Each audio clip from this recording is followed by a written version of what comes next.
ये हमारा पहला पार्ट है जिसमें हम डिस्कस करेंगे सीजीएल के जितने भी 2020 में क्वेश्चंस पूछे गए हैं। स्टैटिक जीके से करंट अफेयर की बात हम यहीं करेंगे यहाँ पे। स्टैटिक जीके के जितने भी क्वेश्चन हैं और उस क्वेश्चन से रिलेटेड जितने भी क्वेश्चन बनेंगे उन सारे चीज़ों को डिस्कस करेंगे। तो आप लोग को अगर वीडियो अच्छा लगे तो लाइक और चैनल को सब्सक्राइब कर देना भूलना नहीं, ताकि आप नेक्स्ट वीडियो में बनाओ, नेक्स्ट सेट बनाओ, अगर अच्छा रिस्पॉन्स हुआ तो आप लोग उसको मिस ना करो। तो चलो सबसे पहला क्वेश्चन यहाँ पे देखते हैं। ये देखते सबसे पहले कि who among the following scholar is associated with Tibet home theory of Aryans. So कौन से ऐसे स्कॉलर हैं जो कि Tibet home theory of Aryan से रिलेटेड हैं? तो दयानंद सरस्वती जो है, दयानंद सारस्वत सॉरी, दयानंद सारस्वत जो है वो तिब्बत होम थ्योरी से रिलेटेड है। कैसे रिलेटेड है? क्योंकि उन्होंने बोला था कि तिब्बत के लोग आग और सूर्य की पूजा करते हैं, जो कि आर्यंस से क्या है, रिलेटेड है। तो ये theory, home theory, Tibet home theory किसका है? दयानंद सारस्वत का। ठीक है, सो पहला ऑप्शन क्या हो जाएगा? करेक्ट हो जाएगा। Next question, the mission of Ramsar convention is to conserve. जो रामसर कन्वेंशन है वो क्या कंजर्व करने के लिए? वेटलैंड्स को कंजर्व करने के लिए मिशन क्या है? रामसर कन्वेंशन है। ठीक है, ठीक है। तो इससे रिलेटेड क्वेश्चन और क्या पूछा जा सकता है कि रामसर साइट्स जो है इंडिया में 2020 का जो जितने भी इंपॉर्टेंट रामसर साइट्स है वो आपसे पूछा जाता है एग्जाम्स में। तो यहाँ पे जो सबसे इम्पोर्टेंट है महाराष्ट्र में लोनार लेक, जो कि 2020 में इसको रिकॉग्नाइज किया गया है, लोनार लेक महाराष्ट्र। दूसरा आप याद रख सकते हो काबर ताल। ठीक है, काबर ताल जो कि बिहार में है। तीसरा सुर सरोवर आगरा में है, उत्तर प्रदेश। सुर सरोवर आगरा उत्तर प्रदेश। जो एक और इम्पोर्टेंट है वो है शोकर, TSOKAR होता है, शोकर पढ़ते हैं इसको। तो ये कहाँ है? लेह लद्दाख में है।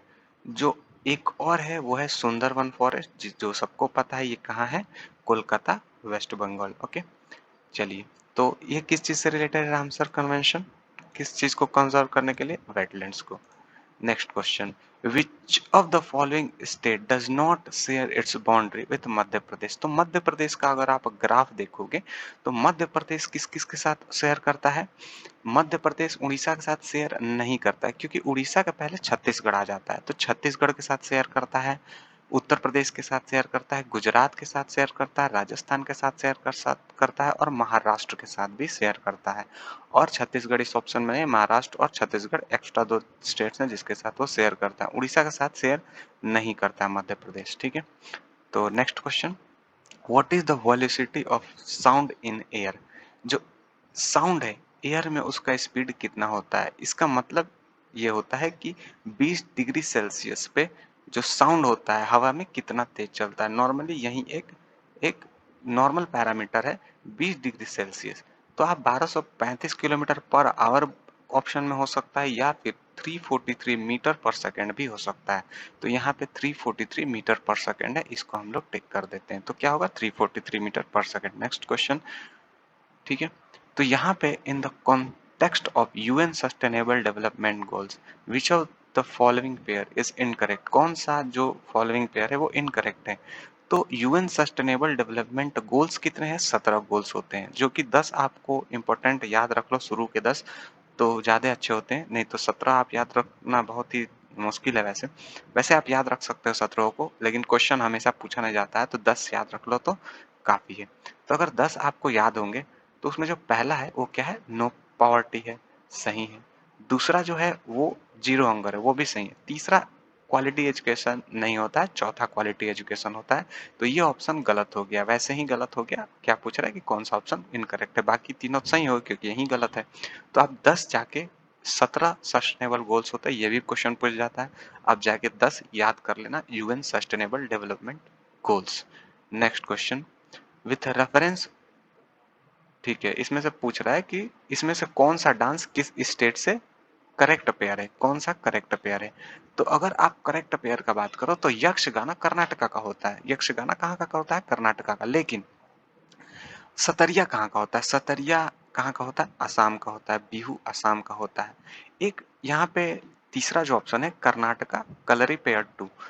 कलरीपयट्टू अगर प्रोनाउंस गलत कर रहा हूँ तो उसके लिए माफ कर देना। कलरीपयट्टू जो भी है ये अगर आपने बागी मूवी देखा है तो जो टाइगर श्रॉफ होता है वो सीखने जाता है एक मार्शल आर्ट का फॉर्म केरला में, ठीक है?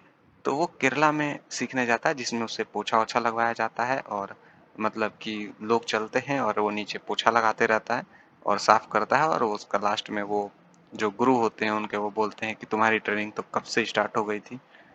तो जो ये कलरीपयट्टू है ये मार्शल आर्ट फॉर्म है केरला का और ये विश्वास नहीं करोगे आप लोग 3000 साल पुराना है मार्शल आर्ट फॉर्म इंडिया का। हम लोग अपनी चीज़ों को वैल्यू नहीं करते हैं, नहीं तो बहुत सी चीज़ें ऐसी हैं जो कि बहुत इंपॉर्टेंट है। अब सॉलिन सॉकर को हम लोग देख लेते हैं और उसको वैल्यू करते हैं जो कि अ, चाइनीज़ मूवी में दिखाया जाता है। सॉलिन सॉलिन एक मार्शल आर्ट फॉर्म है जो कि सॉलिन सॉकर अगर किसी ने मूवी देखा है तो देखा होगा। उसमें मतलब वो लोग हर चीज़ को उड़ा देता है। तो कलरीपयट्टू कहाँ का है? केरला का है, ठीक है? तो यहाँ गोमीरा है। गोमीरा देखो मास्क डांस होता है जिसमें बड़े-बड़े मास्क पहन के माँ शक्ति की वर्शिप की जाती है। माँ शक्ति कहाँ? कोलकाता आप बोल सकते हो वेस्ट बंगाल स्पेशली नॉर्थ बंगाल में इसको परफॉर्म किया जाता है गोमीरा, ठीक है? तो गोमीरा कहाँ से है? बंगाल से, न कि उत्तर प्रदेश से। तो यहाँ तीनों का मैंने बता दिया आपको। तो यहाँ पे यक्षगाना करेक्ट आंसर है। Next question. सो सबसे जो डेंस स्टेबल एलिमेंट होता है ऑन अर्थ, अर्थ पे जो सबसे ज्यादा डेंस स्टेबल एलिमेंट है वो क्या है? ऑस्मियम है, ठीक है?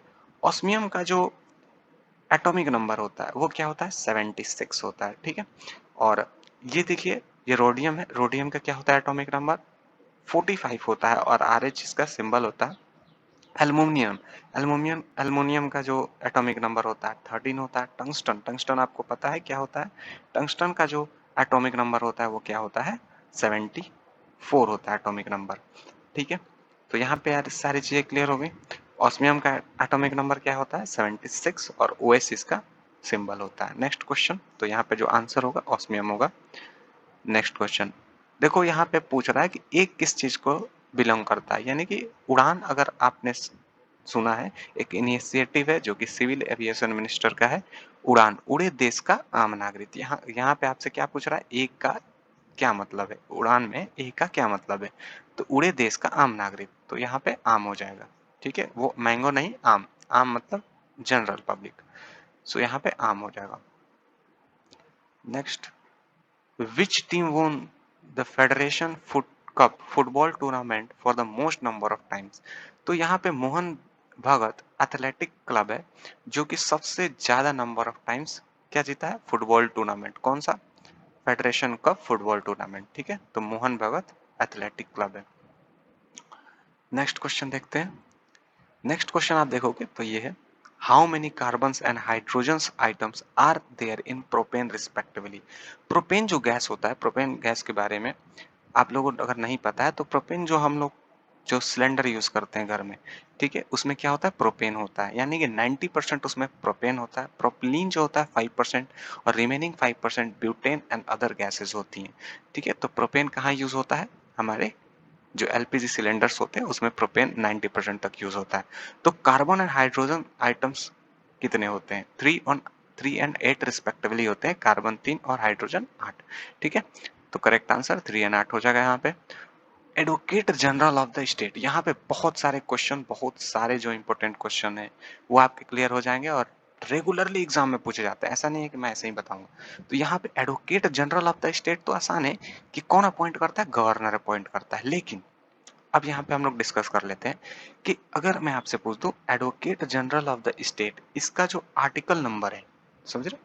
Article number advocate general of the state क्या है?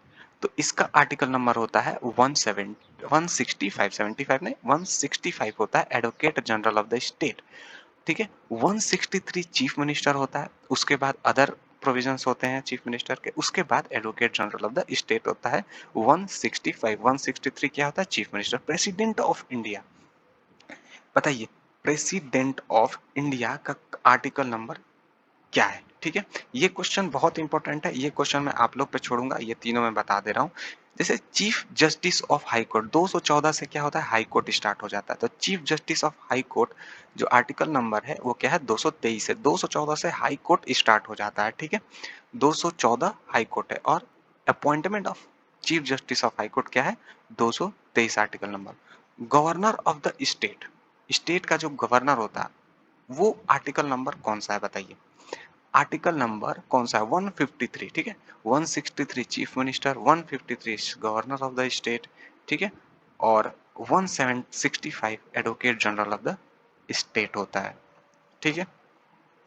और आप लोग को प्रेसिडेंट ऑफ इंडिया, ये बहुत आसान है, ये आप लोग को बताना है, कमेंट सेक्शन में जरूर बताना कि प्रेसिडेंट ऑफ इंडिया का आर्टिकल नंबर क्या होता है, ठीक है। अब यहाँ पे एक क्वेश्चन है बहुत इंपॉर्टेंट है जो बहुत बार पूछा जाता है, which state the Jaugada rock edict of Ashoka is located. तो यहाँ पे जो आंसर हो जाएगा ये हो जाएगा उड़ीसा, लेकिन जो important rock addicts of Ashoka है जो इंडिया में है, ठीक है, जो अशोका के एडिक्ट्स हैं, रॉक एडिक्ट्स, वो इंडिया, पाकिस्तान, अफगानिस्तान, नेपाल में भी पाए जाते हैं, ठीक है। पाए नहीं जाते हैं मतलब वहां पे। तो जो इंडिया में है वो आप देख लो क्योंकि बार बार वो पूछा जाता है। तो जो सबसे पहला यही है कि जौगोड़ा रॉक अटैक कहाँ पे, उड़ीसा में है। दूसरा आपसे पूछ सकता है कि गिरनार, गुजरात में गिरनार रॉक एडिक्ट है अशोका का, ठीक है। गुजरात में कौन सा है, गिरनार है। तीसरा आपसे पूछ सकता है गुज्जरा, गुज्जरा रॉक एडिक्ट कहाँ है, मध्य प्रदेश में गुज्जरा रॉक एडिक्ट है। गुज्जरा rock edict Madhya Pradesh, Girnar rock edict Gujarat, ठीक है। ठीक। एक पाकिस्तान के पेशावर में है जो कि मनसेहरा बोलते हैं उसको। और एक चीज और, उड़ीसा में एक और आपसे पूछ सकता है कि धौली, धौली DHULI, धौली जो है रॉक एडिक्ट वो भी उड़ीसा में है, ठीक है। और रॉक एडिक्ट हैं जो कि कर्नाटका में है, और कर्नाटका में जो रॉक एडिक्ट हैं उनका नाम है यारागुड़ी, यारागुड़ी, YERRAGUDI, यारागुड़ी पूछ सकता है आपसे, ठीक है। मंडागिरी पूछ सकता है, MND मंडागिरी कहाँ है, कर्नाटका, मंडागिरी येरागिरी, मंडागिरी येरागुड़ी, ठीक है। थोड़ा नाम अजीब टाइप का है। और एक और है कर्नाटका में जिसका नाम है मस्की, ठीक है। येरागुड़ी, मंडागिरी एंड मस्की कहाँ है, कर्नाटका में। गिरनार गुजरात में, ठीक है। एंड गुज्जर, गुज्जर से याद रख सकते हो, वैसे गुज्जारा, गुज्जरा नाम है उसका, गुज्जरा, गुज्जरा कहाँ है, मध्य प्रदेश में है, ठीक है। एक नेपाल में भी है जिसको हम लोग र्यूनडाई करके पढ़ते हैं, ठीक है। RUN ऐसे करके है, र्यूनडाई करके है जो कि नेपाल में इसका एडिक्ट है, ठीक है। नेक्स्ट क्वेश्चन देखते हैं। स्वराज पार्टी, जो स्वराज पार्टी था वो किसने फाउंडेड बाय, किसने फाउंड किया था स्वराज पार्टी को।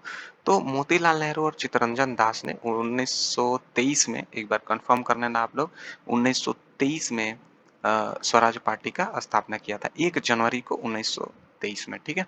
तो इसका आंसर ये हो जाएगा। यहाँ पे सुखदेव और राजगुरु और भगत सिंह, तीन चीजें जो कि पूछा जाता है एग्जाम में और बहुत ज्यादा इंपॉर्टेंट है, अगर आप इंडिया में रहते हो तो डेफिनेटली ये चीज जानना चाहिए। बताओ कि ये लोग शहीद किस दिन हुए थे, यानी कि जब फांसी लगा था वो डेट क्या था। तो डेट था वो 23 मार्च 1931, जब भगत सिंह, राजगुरु और सुखदेव को, सुखदेव जी हमारे देश के लिए क्या हुआ था, शहीद हो गए थे, ठीक है। तो वो डेट क्या है, 23 मार्च 1931। एक चीज और मैं इससे रिलेटेड में बताना चाहूंगा कि जो गांधी जी थे, गांधी इरविन पैक्ट कब साइन हुआ था, 1931 में। उस समय गांधी जी के पास ऑप्शन था कि वो चाहते अगर प्रेशर करते तो शायद इन तीनों को छुड़ाया जा सकता था, लेकिन शायद वो जरूर बोले होंगे ये चीज कि आप इनको भी छोड़ दो, इन तीनों को भी छोड़ दो, पर अंग्रेजों ने इस बात पे नहीं माना और जैसे ही गांधी इरविन पैक्ट हुआ उसके कुछ दिन बाद ही 23 मार्च को इनको फांसी पर लटका दिया वो लोगों ने। अब यहाँ पूछ रहा है what is the following is the outer most solid part of the earth. तो solid part of the earth क्या है, क्रस्ट है, क्रस्ट, उसमें जो पत्थल वत्थल आते हैं, ठीक है। तो अर्थ के बारे में जान लेते हैं। जो सबसे नीचे होता है, जो लाल अंदर एकदम, वो क्या होता है, कोर होता है, इनर कोर, आउटर कोर, उसके बाद मेंटल होता है, उसके बाद क्रस्ट होता है। यहाँ पे एक ऑप्शन है कैल्डरा, कैल्डरा, इसको कैल्डरा ही पढ़ते हैं ना। तो ये क्या होता है कि जब वोल्केनो एरप्ट होता है तो जो मैग्मा बाहर निकल जाता है तो एक कटोरा जैसा स्ट्रक्चर जो अंदर बनता है, समझे, उसी को हम लोग कैल्ड्रा बोलते हैं। तो ये इसका आंसर क्या हो जाएगा यहाँ पे, कि जो सबसे सॉलिड पार्ट क्या होता है, क्रस्ट। ठीक है, so next question. So national sport day कब ऑब्जर्व किया जाता है, कब मनाया जाता है? 29 अगस्त को मनाया जाता है। किस किस किस आदमी के बर्थ एनिवर्सरी पे मनाया जाता है? मेजर ध्यानचंद्र। याद रखना कि राजीव गांधी खेल रत्न अवार्ड का भी नाम मेजर ध्यानचंद्र कर दिया गया है। So next question. तो यहाँ पे देखते हैं ये क्वेश्चन। ठीक है, तो ये क्वेश्चन है, according to the Jain philosophy the term Jina means. देखो, जैन फिलोसफी में जो जिन्ना का मतलब होता है वो होता है टीचर। ठीक है, जो कि मतलब एक लिबरेटेड टीचर जो हर चीज से आजाद हो चुका है। आप समझते हो ना? जैसे साधु जो महात्मा होते हैं वो मोह माया, वो अपने आप को मतलब इतने एक्सप्लोर कर लेते हैं कि वो ये मोह माया ये सब चीजों से आजाद हो जाते हैं। तो इसका जिन्ना का मतलब होता है एक लिबरेटेड टीचर। लेकिन यहाँ पे आंसर कॉन्करर होगा। क्यों होगा? क्योंकि जब सब कुछ से आजाद हो, जो अपने आप पे विजय विजय हो जाता है, जो अपने आप से विजेता हो जाता है। अब मैं उस चीज में नहीं जाना चाहूंगा बहुत ज्यादा डीप फिलॉसफी में।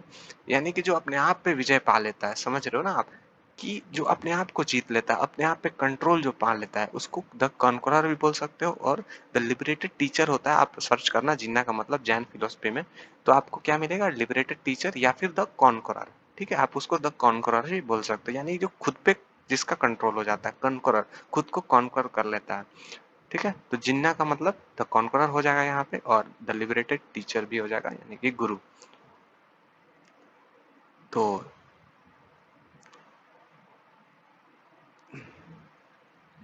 ओके, तो which of the following element does animals does not find a place in national emblem? तो अगर आप नेशनल एम्बल्ड देखोगे तो उसमें आप ध्यान देना कि जो एम्बल्ड होता है उसमें आपने शेर का पिक्चर देखा होगा, 4 शेर होते हैं चारों तरफ, लेकिन आपने उसके नीचे नहीं देखा होगा। ठीक है, तो नीचे तो देखोगे तो लायन तो होता ही है, ऊपर ही लायन होता है। नीचे क्या होता है? बैल भी होता है, बैल बुल। कैमल नहीं होता है, हॉर्स भी होता है। ठीक है, तो उसके जो नीचे पट्टी होता है, जो गोल नीचे पट्टी, गोल नीचे मतलब एकदम नीचे मत चल जाना, जो नीचे जिसपे शेर बैठे रहते हैं, तो वो शेर के नीचे जो जो जिसपे शेर बैठे रहते हैं, उसका जो पट्टी होता है उस पे बुल भी बना होता है और घोड़ा भी बना होता है। घोड़ा और बैल भी बने होते हैं, कैमल नहीं बना होता है। ठीक है, तो ये आंसर क्या हो जाएगा? कौन सा नहीं है? तो कैमल नहीं होता है। Next question. Torr is a unit of, torr क्या है? टॉर क्या है? प्रेशर का यूनिट है। फोर्स, फोर्स का ऐसा यूनिट क्या है? न्यूटन। एनर्जी का जूल एंड पावर का वॉट ऐसा यूनिट है। यहाँ पे प्रेशर का जो यूनिट होता है नापने का वो होता है पास्कल भी होता है। ठीक है, 1 टॉर इक्वल टू 133.322 पास्कल भी होता है। ठीक है, तो जैसे केजी और ग्राम या फिर क्विंटल और ग्राम एक ही चीज का इकाई है वेट का, तो वैसे भी आप इसको मान सकते हो टॉर और पास्कल भी प्रेशर का है। ठीक है, next question. So next question guys, तो ये क्वेश्चन है, पूछ रहा है हु रोड द प्ले मरीचिका। ठीक है, द लिटिल क्ले कार्ट। तो ये जो ये एक नाटक है, जैसे आज के दौर में जो फिल्म आप देखते हो, तो उसमें फिल्म नहीं हुआ करता था, जो प्ले होते थे। तो one of the oldest play है मरीचिका, जो कि संस्कृत में लिखा गया था और इसको इंग्लिश में द लिटिल क्ले कार्ट बोलते हैं। ये आपसे पूछ रहा है किसने लिखा था, ये होता क्या, पहले ये जान लेते हैं। एक स्टोरी है जिसमें एक आदमी रहता है चारुदत्ता और एक उसकी लव ऑफ द लाइफ वसंत सेना, जिस लड़की का नाम रहता है। इन दोनों का कहानी है, और ये लिखा किसके द्वारा गया है? ये लिखा गया है सुद्रखा, बोल सकते हैं सुद्रखा, सुद्रखा, सुद्रखा। तो सुद्रखा द्वारा ये लिखा गया है। ठीक है, और ये लगभग लगभग 2nd सेंचुरी बीसी में लिखा गया है। तो ये होगा करेक्ट आंसर। नेक्स्ट क्वेश्चन देखते हैं। नेक्स्ट क्वेश्चन बोल रहा है which part of the India are the Patkai Bum hills located? Actually में जो पटकाई बम हिल है वो तो इस ईस्ट में है, लेकिन हम आपको 5 मिनट का चलिए हम लोग रिवीजन करते हैं जितने भी हिल्स हैं और उनके जो पीक हैं और ये कहाँ कहाँ हिल्स पाए जाते हैं। ये सारे क्वेश्चंस हर बार एग्जाम में पूछ जाते हैं, तो इस पे जितने भी इंपॉर्टेंट टॉपिक बनते हैं, चलिए इसको हम लोग देख लेते हैं। मैं ऐड कर दूंगा इसमें एक वीडियो बना के। ठीक है, तो चलिए। सो सो गाइस, यहाँ पे आपको है ये पिक्चर, जिसमें कि आपको एक एक जो छोटे छोटे जो क्वेश्चंस पूछे जाते हैं वो क्लियर हो जाएंगी। यहाँ पे हम लोग सारी जितनी भी पहाड़ियाँ इंपॉर्टेंट है, जो क्वेश्चन एग्जाम में पूछा जाता है एसएससी के किसी पेपर में, वो क्लियर हो जाएंगे यहाँ पे। ठीक है, तो यहाँ पे देखो ये अरावली रेंज है, यहाँ पे विंध्यास, और विंध्यास को हम लोग किताबों में आपको विंध्यन रेंज भी मिल जाएगा, Satpuras and western Ghat, eastern Ghats. और ये जो क्वेश्चन में आपसे पूछ रहा है यही है आपका पटकाई हिल्स, जिसमें 3 तरह की पहाड़ियाँ आता है। इसमें पटकाई हिल्स में 3 तरह की पहाड़ियाँ आती है, पटकाई बम, ठीक है, पटकाई बम और गारो खासी रेंज वाली पहाड़ियाँ होती हैं। और जो तीसरी पहाड़ियाँ होती हैं वो क्या है, लुशाई हिल्स, ठीक है, लुशाई हिल्स। तो ये चीज तीनों आपको क्लियर हो गई होंगी। ये 3 पहाड़ियाँ किस eastern part of the India में है, ये तीनों। तो कभी पटकाई हिल्स भी पूछ ले तो किस पार्ट में, ईस्टर्न में। तो आंसर आपका क्वेश्चन का तो खत्म हो गया। लेकिन उतना ही आंसर नहीं, बहुत बार क्या क्या पूछता है, जैसे बहुत ज्यादा जो इंपॉर्टेंट क्वेश्चंस होते हैं वो पूछता है आपका। कलर यही लेते हैं हम लोग, और ये ले लेते हैं। तो वो जो होता है वो आपका मेनली क्या पूछेगा, सबसे पहले क्या पूछता है, अमरावती, अमरावती बोल रहा हूँ, अमरावली पहाड़ियाँ से बहुत ज़्यादा क्वेश्चंस पूछा जाता है। तो अमरावली हिल्स के बारे में जान लेते हैं कि ये जो है, ये हिल्स जो है गुजरात और हरियाणा तक होती है, ठीक है। गुजरात गुजरात से लेके हरियाणा तक ये फैली हुई है 800 किलोमीटर में। दूसरा चीज, ओल्डेस्ट माउंटेन्स है, ठीक है, ये इंडिया की सबसे ज़्यादा ओल्डेस्ट माउंटेन रेंज है, ठीक है। दूसरा चीज, सबसे ज़्यादा लार्जेस्ट यहाँ पे मार्बल डिपॉजिट्स है, ठीक है, लार्जेस्ट मार्बल डिपॉजिट्स। जो तीसरी चीज है इसको जानने के लिए, वो है रिवर, जैसे रिवर बानस हो गया, बानस, ठीक है, रिवर बानस, रिवर साबरमती का जो, साबरमती, साबरमती समझ लो आप, साबरमती जो होती है वो अरावली की पहाड़ियाँ से ही आती है।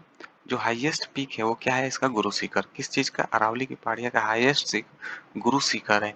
कितना मीटर का है, 1722 मीटर का। तो ये भी आप याद रख सकते हो। जो जो अमरावली पहाड़ियाँ हैं, पहाड़ियाँ मतलब कि हिल्स हैं, वो उनकी जो हाईएस्ट पीक है वो गुरु शिखर है और 1722 मीटर की है। दूसरी चीज, अब हम लोग बात करते हैं नेक्स्ट के बारे में, इसको मैं हटा देता हूँ।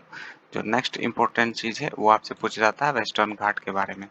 तो वेस्टर्न घाट में अगर, पहले वेस्टर्न घाट नहीं, पहले विंध्यास जो पहाड़ियाँ उसको देख लेते हैं।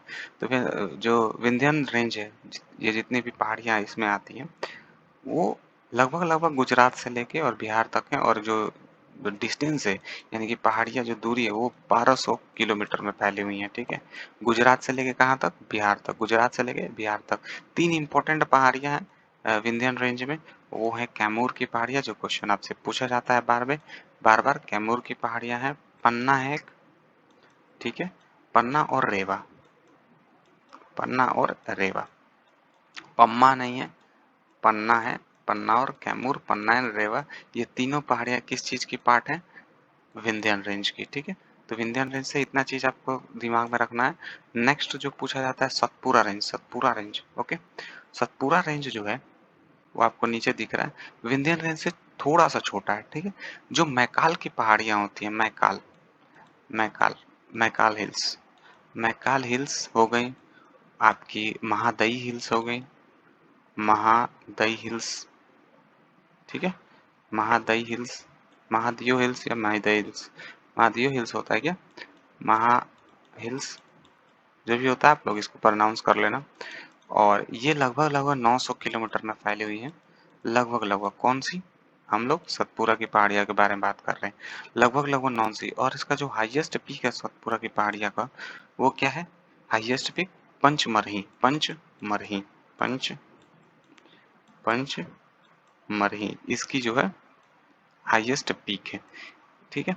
और लगभग लगभग ये पहाड़ियाँ मध्य प्रदेश से लेके छत्तीसगढ़ तक आपको दिख ही रहा होगा, यहाँ मध्य प्रदेश और छत्तीसगढ़ के रेंज में सतपुरा की पहाड़ियाँ फैली हुई है। तो ये सारी चीजें हो गई सतपुरा रेंज से। तो धीरे धीरे करके 2-3 पहाड़ियाँ क्लियर हो गई। जो तीसरी पहाड़ियाँ हैं, ठीक है, जो सबसे ज्यादा इंपॉर्टेंट है वो है वेस्टर्न घाट। वेस्टर्न घाट की पहाड़ियों के बारे में बहुत ज्यादा क्वेश्चन पूछता है, ठीक है।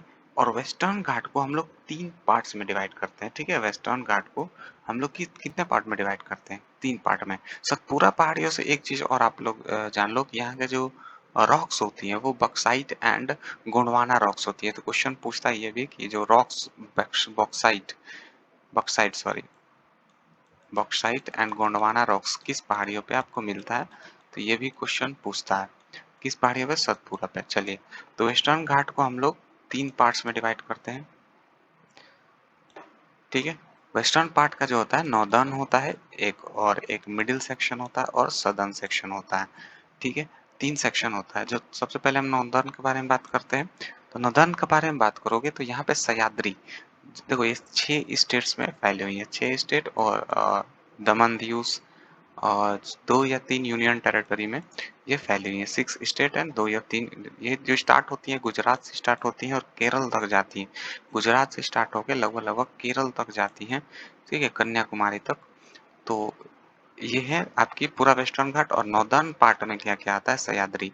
जो टॉप पीक है इसका वो है सह्याद्री। नॉर्दर्न पार्ट का जो टॉप पीक है वो क्या है, सह्याद्री है। और दूसरी चीज की जो रिवर कृष्णा है, कृष्णा रिवर है, कृष्णा रिवर वो महाबालेश्वर प्लेट्यू से निकलती है, जो कि इसी इसी नॉर्दर्न पार्ट का है। और नॉर्दर्न पार्ट के साथ साथ किस चीज का किस पहाड़िया का मतलब पार्ट है, वेस्टर्न घाट्स का। ठीक है, तो रिवर कृष्णा कहाँ से निकलती है, महाबालेश्वर प्लेट्यू से। ओके, मिडिल सेक्शन का बात कर लें अगर, तो यहाँ पे आपको मतलब गोवा से कर्नाटक तक हो जाएगा। गोवा से कर्नाटक तक ये पहाड़ियाँ फैली हुई हैं मिडिल मिडिल पार्ट में। और ये जो कर्नाटक के बाद जो ट्रांजैक्शन पे जाके मिलती हैं, किसके ट्रांजैक्शन पे, आप देखो ये जो है, ये पहाड़ियाँ जो है, यानी ये वेस्टर्न घाट है, 3 ट्रांजैक्शन पे, किसके किसके, कर्नाटक के, ठीक है, कर्नाटक आपका हो गया, फिर केरला हो गया और तमिलनाडु। 3 के जो ट्रांजैक्शन पे मिलती है पहाड़ियाँ उसको हम लोग नीलगिरी की पहाड़ियाँ कहते हैं। ठीक है, नीलगिरी की पहाड़ियाँ 3 स्टेट्स के ट्रांजैक्शन पे मिलती है। नीलगिरी की पहाड़ियाँ, जो नीलगिरी की पहाड़ियाँ नीलगिरी हिल्स है, उनका जो हाईएस्ट पीक है वो डोबा बेटा है।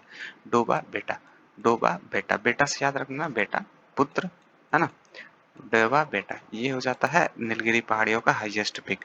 वेस्टर्न घाट में 3 पार्ट, और नीलगिरी की पहाड़ियाँ 3 स्टेट्स का जहाँ संगम होता है, यानी कि जो मीटिंग पॉइंट है, वहां पे नीलगिरी की पहाड़ियाँ, नीलगिरी पहाड़ियाँ का जो हाईएस्ट पीक है डोबा बेटा है। ठीक है, और इससे क्या हम कर सकते हैं, इस पहाड़ियाँ में, जो ये पहाड़ियाँ हैं वेस्टर्न घाट्स की, स्पेशली में इसमें 2-3 तरह का आपको रॉक्स मिलती हैं, जो कि क्वेश्चन एग्जाम में पूछ जाता है। स्पेशली इग्नीशियस, है ना, इग्नीशियस एंड मेटामॉर्फिक रॉक्स होती हैं, लाइक ग्रेनाइट, यानी कि इग्नीशियस and metamorphic rock like granite.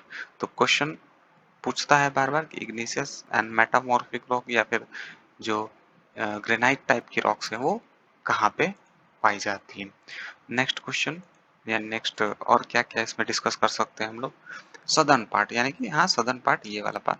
तो सदर्न पार्ट का जो हाईएस्ट पीक है वो एनामोरी है, और जो हिल्स हैं, एनामोरी हाईएस्ट पीक है जो कि 2690 मीटर पे है। एनामोरी एनामोरी अनामलाई से लेकर, जो एनामलाई हिल्स होती है यहाँ पे, एनामलाई हिल्स, ये 2 हिल्स हैं यहाँ पे, एनामलाई हिल्स और पलानी हिल्स। ठीक है, पलानी हिल्स, यहाँ पे थोड़ा पेन का दिक्कत होता है, पलानी हिल्स। 2 हिल्स आपको याद रखिए, Anamalai and Palani hills. Highest peak क्या है, एनामोरी, कितना मीटर, 2690 मीटर पे है।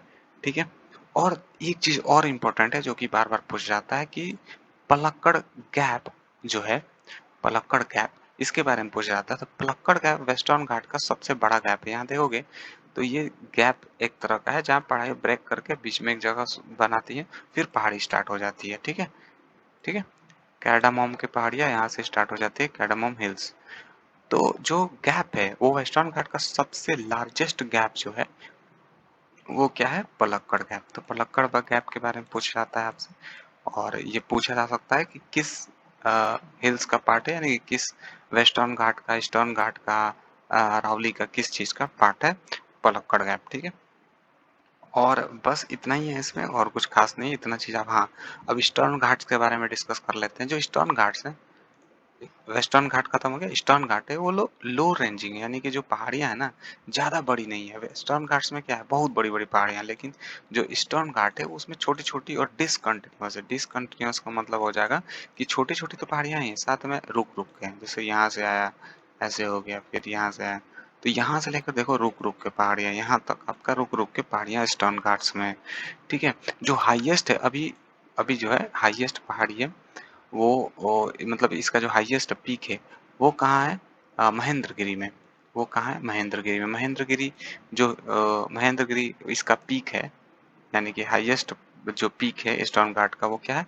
महेंद्रगिरी। कहाँ है महेंद्रगिरी? उड़ीसा में है। अभी करंट अफेयर्स में भी ये न्यूज़ में था क्योंकि उड़ीसा ने सेकंड बायोस्फीयर जो रिजर्व है वो इसको बना दिया है। किसको? महेंद्रगिरी। जो महेंद्रगिरी पीक है या फिर महेंद्रगिरी का जो पार्ट है इसको सेकंड बायोस्फीयर रिजर्व बनाया है। किसने बनाया है? उड़ीसा ने। कितना इसका हाइट है? 1501 मीटर। ठीक है, 1501 मीटर महेंद्रगिरी की जो पीक जो इसकी हाइट है वो महेंद्रगिरी की वो क्या है? 1201 मीटर। ठीक है, और क्या इसमें डिस्कस किया जा सकता है हमारा? हम्म, और हाँ, एक चीज और यहाँ पे डिस्कस कर लेते हैं हम दोनों मतलब आप और मैं, है ना? हम दोनों। तो ईस्टर्न घाट जो है मर्ज करती है। देखो ईस्टर्न घाट जो है ये रुकी हुई मतलब बीच बीच में से ये देखो टूटी हुई हैं पहाड़ियाँ, तो ये जाके यहाँ पे मिल जाता है। और ये नीलगिरी की पहाड़ियाँ पे कहाँ पे मिलता है? कहाँ पे मिलता है? वेस्टर्न घाट पे। ईस्टर्न घाट और वेस्टर्न घाट नीलगिरी की पहाड़ियों में जाकर मिल जाता है। ये क्वेश्चन भी पूछा जा सकता है आपका कि ईस्टर्न घाट और वेस्टर्न घाट कहाँ पे मिल जाते हैं? तो नीलगिरी की पहाड़ियाँ में आपस में जाके ये मिल जाते हैं। ठीक है, तो इससे और कुछ खास नहीं है। ठीक है, तो उम्मीद है आपको सारी चीजें समझ में आ गई होंगी। तो इस क्वेश्चन का आंसर क्या हो जाएगा? Eastern part. पर अब पूरा क्लियर हो गया होगा आपको कि पटकाई बम हिल्स कहाँ है? Eastern part. Patkai Bum hills eastern part, Patkai hills का पार्ट है ये। नेक्स्ट क्वेश्चन देखते हैं कि which of the following statement is incorrect. तो brass is a mixture of 30% zinc and, देखो यहाँ पे यही इनकरेक्ट है क्योंकि आपको बहुत सारे बुक्स में अलग अलग चीजें मिलेंगी। कहीं मिलेगा कि 67%, 63% copper and 33%, 67% copper and 33% zinc होता है ब्रास में। तो यही इनकरेक्ट है पर एक तरह से करेक्ट भी है क्योंकि ब्रास में 30% से 70% ये भी हो सकता है लेकिन 67 और 33 भी हो सकता है। तो इस ऑप्शन का कुछ ये नहीं किया जा सकता। तो इसमें देखते हैं मतलब इसका हाँ और ना दोनों भी मतलब स्टेटमेंट ट्रू भी हो सकता है नहीं भी हो सकता है। इवेपोरेशन कॉजेज कूलिंग एकदम सही है। और the measurable unit of pressure is denoted in meter. Meter में डिनोट किया जाता है क्या? नहीं। तो ये इनकरेक्ट है क्योंकि टॉर या पास्कल में जो प्रेशर का मेजरेबल यूनिट है टॉर या पास्कल, कुछ देर पहले मैंने बताया था टॉर या पास्कल में ये चीज को हम लोग नाप सकते हैं। ये गलत है। तो ये सही हो जाएगा ऑप्शन क्योंकि ये इनकरेक्ट पूछ रहा है। Matter is made of small particle, ये भी सही है। नेक्स्ट क्वेश्चन यहाँ पे, तो यहाँ पूछ रहा है which year did Maharaja sorry battle Khanwa जो लड़ा गया था बाबर और राजपूत फोर्सेस राणा सांगा में, वो कब लड़ा गया था? तो यहाँ पे छोटा सा एक रिवीजन आप लोग कर लीजिए कि जो 1526 में, देखो एक ट्रिक है इसको याद करने का, पानी पिया खाना खाया चांद देखा घर गया। ठीक है, पानी पिया खाना खाया चांद देखा घर गया, उससे क्या रिलेट कर सकते हो आप? पानी पिया मतलब 1526 बैटल ऑफ पानीपत। ठीक है, ठीक है, इब्राहिम लोधी वाला 1527 पानी पिया खाना खाया बैटल ऑफ खानवा 1527। तो यहाँ पे 27 आंसर हो जाएगा। 1527 बैटल ऑफ खानवा किसके लिए? राणा सांगा। ठीक है, खाना खाया पानी पिया खाना खाया उसके बाद क्या किया? चांद देखा। तो चंदेरी का जो वॉर हुआ था, चंदेरी का वॉर वो 1528 में हुआ। चांद देखा उसके बाद घर गया। घर गया मतलब बैटल ऑफ घाघरा किससे हुआ था? नुसरत शाह से हुआ था। तो जो घाघरा का हुआ था वो 1529 में हुआ था। 1529 घाघरा। ठीक है, तो यहाँ पे आंसर खानवा का 1527 हो जाएगा। तो ये सारी चीजें आप इतने वॉर 4-5 वॉर क्लियर हो गए होंगे आपके। नेक्स्ट क्वेश्चन, जो थर्ड राउंड टेबल कॉन्फ्रेंस था वो कब हुआ था? लंदन में हुआ था सारी। और 1930 में पहला हुआ था, 1931 में दूसरा और तीसरा 1932 में। तो 1932 करेक्ट आंसर हो जाएगा। नेक्स्ट क्वेश्चन कि जो गोटाबाई राजापक्सा है, राजापक्सा ये कहाँ से? श्रीलंका से है। और नेक्स्ट यूथ गेम्स ये हटा देते हैं। हाँ देख लेते हैं इसको भी क्योंकि यूथ गेम्स 2021 वाले तो न्यू दिल्ली और हरियाणा में होने वाले हैं लेकिन 2020 वाले गुवाहाटी में हुए थे। तो which of the following can be diagnosed in Widal test? तो वाइडल टेस्ट से क्या? थायराइड हम लोग कर सकते हैं इससे।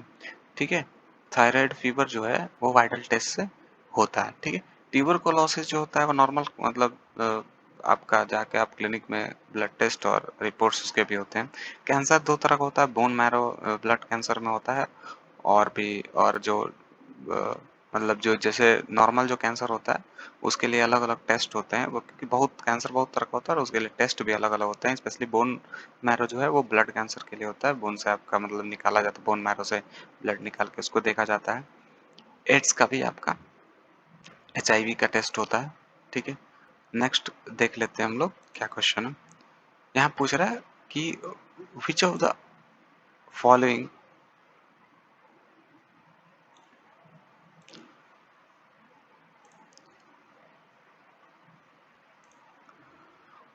यहाँ पे क्वेश्चन पूछ रहा है which of the following is one of the articles of the constitution of India that mention the controller and auditor general of India. 148 280 क्या होता है, फाइनेंस कमीशन होता है। 352 क्या होता है, नेशनल इमरजेंसी होता है। 156 क्या होता है, थोड़ा देर पहले मैंने बताया था। 156 क्या होता है बताइए। 153 क्या होता है ये बता दीजिए, क्योंकि 153 क्या होता है, गवर्नर होता है। दूसरा जो 154 होता है वो क्या होता है, गवर्नर का अपॉइंटमेंट से रिलेटेड होता है। और जो term of the office of the governor क्या होता है, 156 होता है। नेक्स्ट क्वेश्चन देख लेते हैं। जो सेल, ह्यूमन बॉडी में जो सेल है उसका जो खोज डिस्कवरी किया था वो कौन किया था, रॉबर्ट हुक ने किया था। ये चार्ल्स डार्विन कौन है, चार्ल्स डार्विन एक जियो बायोलॉजिस्ट हैं, यानी कि इन्हीं ने बताया था कि जो जितने भी आज के डेट में जितने भी स्पीसीज हैं उनका एक कॉमन एंसेस्टर है ना, ऑल स्पीसीज है कॉमन एंसेस्टर। तो बायोलॉजिस्ट बोल सकते हैं इनको हम। और ये एक फिलोसफर थे, और अल्बर्ट आइंस्टीन को तो सब जानते हैं, थ्योरी ऑफ रिलेटिविटी। ओके, आगे देखते हैं। ये क्वेश्चन करंट अफेयर का था, इसको छोड़ देते हैं। Which of the following martial art form is practised in state of Punjab and West Bengal. तो लाठी जो है वो परफॉर्म किया जाता है। तो अगर लाठी परफॉर्म किया जाता है मर्दानी खेल, ये कहाँ पे होता है, ये महाराष्ट्र में होता है। लाठी लाठी से खेला जाता है, ये तलवार से खेला जाता है। कलरी पयट्टू, अभी मैंने बागी का जो उदाहरण दिया था जो केरला में खेला जाता है, याद है ना, केरला कलरी पयट्टू, ये कहाँ खेला जाता है। अभी तो एक चीज क्लियर हो गया होगा, देखो ये रिपीटेड क्वेश्चन है फिर से। थैंगला, ये कहाँ, मणिपुर में खेला जाता है, तलवार ही यूज किया जाता है इसमें भी। तो ये तीनों चीजें आपके क्लियर हो गई। आंसर क्या होगा, लाठी यहाँ पे पंजाब और वेस्ट बंगाल में। पूछ रहा है वेयर वॉज 107th यानी कि 107th edition of Indian science congress held. तो ये तो बेंगलुरु में हुआ था 107 वाला, तो इसको हम लोग हटा देते हैं, करंट अफेयर का क्वेश्चन है। The tidal mouth of a river, जहाँ पे टाइडल माउथ है, जहाँ पे मुंह होता है जो बड़ा सा चौड़ा मुंह, वो जाके समुंदर साथ जब मिलने जाता है, जब मिलने से पहले जो मिक्सिंग जो होता है वाटर का, ठीक है, वो पूछ रहा है उसको क्या बोलते हैं। उसको क्या बोलते हैं हम लोग, उसको हम लोग एस्च्युरी बोलते हैं। यहाँ पे ये जॉर्ज मत पढ़ना, इसको इसको इसको क्या पढ़ेंगे, गॉर्ज, है ना, गॉर्ज, जॉर्ज नहीं गॉर्ज।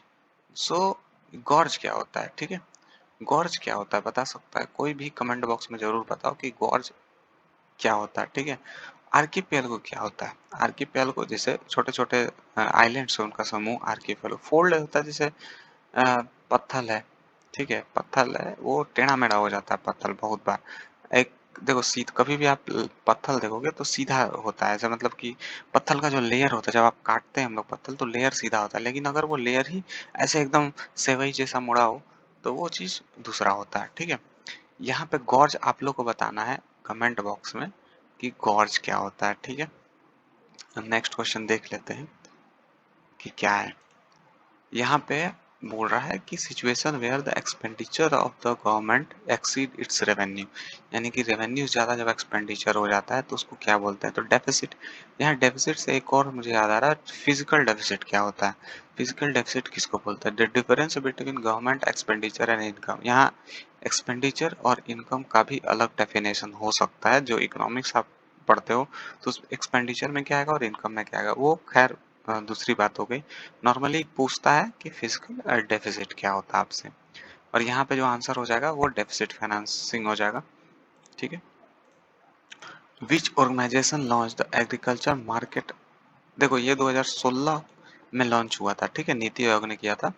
कि agriculture marketing and farmer friendly reform index, ठीक है। तो ये चीज़ 2016 में लॉन्च हुआ था नीति आयोग द्वारा, लेकिन ये क्वेश्चन 2020 में भी पूछा गया, तो ये क्वेश्चन 2021 में भी पूछा जा सकता है, क्योंकि करंट अफेयर का क्वेश्चन नहीं पूछा गया है, ये नॉर्मली नीति आयोग द्वारा जो एक इंडेक्स निकाला गया उसके बारे में पूछा गया, ठीक है।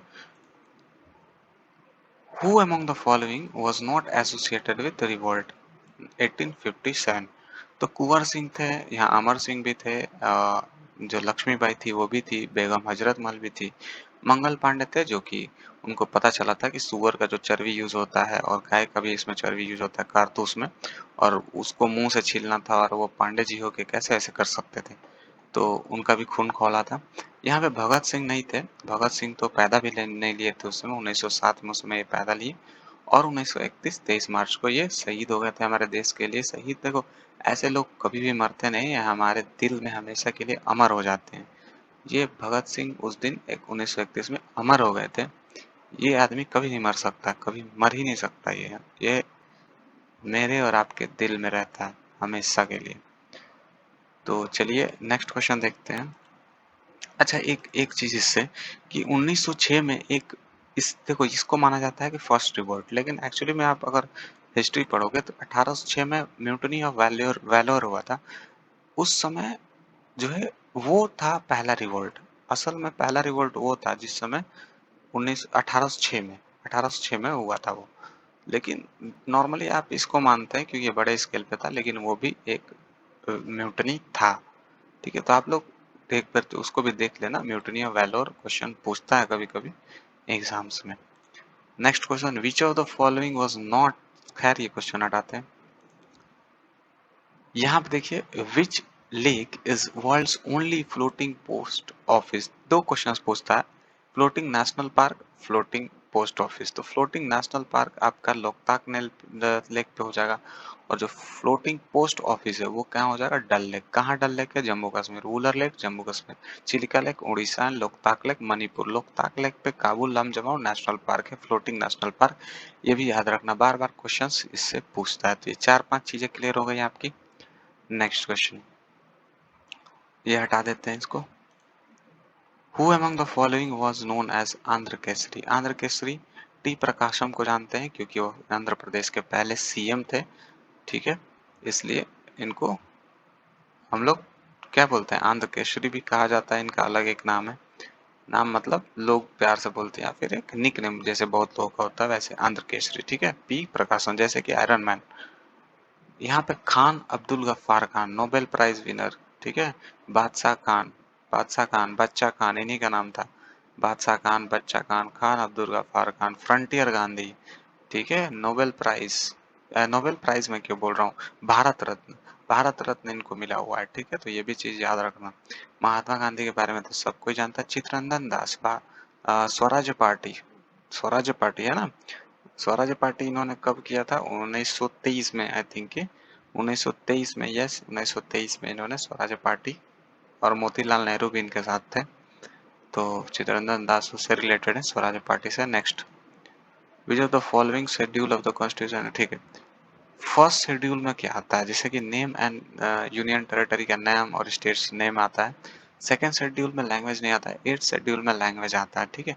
तो सेकेंड शेड्यूल में क्या आता है, जो गवर्नमेंट बॉडीज हैं जैसे कि प्रेसिडेंट हो गए, सुप्रीम कोर्ट का जो जजेज हो गए, हाई कोर्ट के जजेज हो गए, चेयरमैन, स्पीकर, ठीक है, ये सब सेकंड इसमें आते हैं सेकंड शेड्यूल में। थर्ड शेड्यूल में auth and affirmation of the, जैसे स्पीकर, सुप्रीम कोर्ट के जैसे, हाई कोर्ट के जैसे, यूनियन मिनिस्टर्स, इन सब का चेयरमैन हो गए, इन सब का क्या है, ऑथ एंड अफर्मेशन है।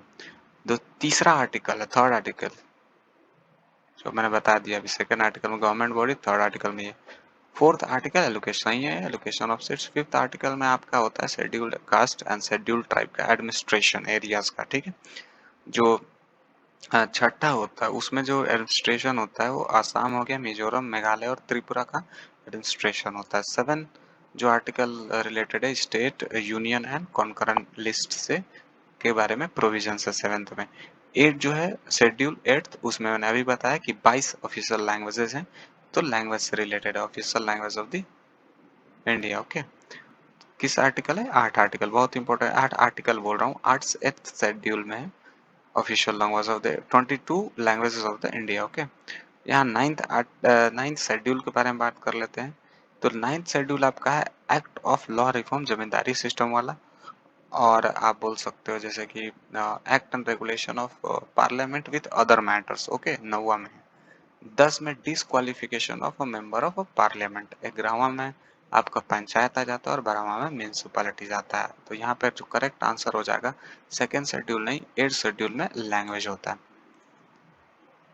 Which of the following is caused by virus named varicella. इससे क्या होता है आपका चिकन पॉक्स। ओके, ठीक है, वर्सिला जोस्टर से क्या होता है चिकन पॉक्स। तो यहाँ पे हो जाएगा कोलेरा बैक्टीरिया से होता है, वायरस से नहीं होता। रेबीज कुत्ता काटने से, पोलियो तो पता ही है, पोलियो का ड्रॉप सबने पिया है। Next question, which of the following is used for removing permanent hardness of water. तो किस चीज से हार्डनेस होता है, किस चीज से होता है, इससे इससे क्या नाम है इसका, वॉशिंग सोडा।